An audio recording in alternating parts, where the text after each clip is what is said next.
ఏపీలో తప్పకుండా మళ్లీ అధికారంలోకి వస్తామని వైసీపీ బలంగా నమ్ముతోంది. అయితే అది ఎలా?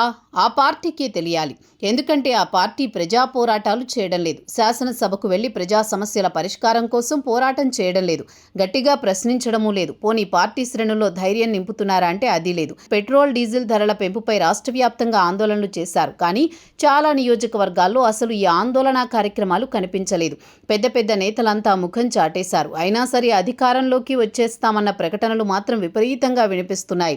అసలు వైసీపీకి ప్రస్థానం పరిశీలిస్తే 2014 నుంచి 19 మధ్య ఓకే, 19లో అధికారంలోకి వచ్చాక 2024 ఎన్నికలను టార్గెట్ చేసుకుని సంక్షేమ పథకాలు విచ్చలవిడిగా అమలు చేసేసింది.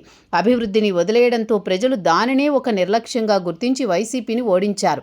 ప్రజలు ఎలా భావించి కూటమికి అధికారం కట్టబెట్టారో అదే మాదిరిగా పాలన సాగుతోంది. ఓవైపు కూటమి పాలనను పరిశీలిద్దాం.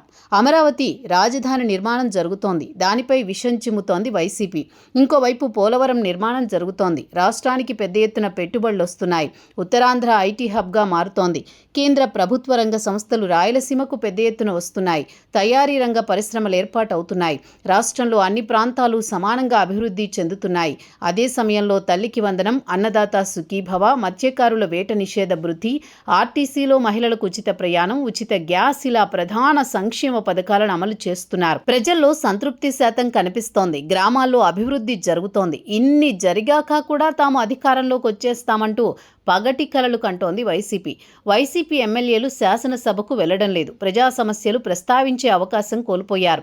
జగన్ ప్రజల మధ్యకు రావడం లేదు. వస్తేగిస్తే ఆ పార్టీ నేతలు అరెస్టు సమయంలో పరామర్శలకు వస్తున్నారు.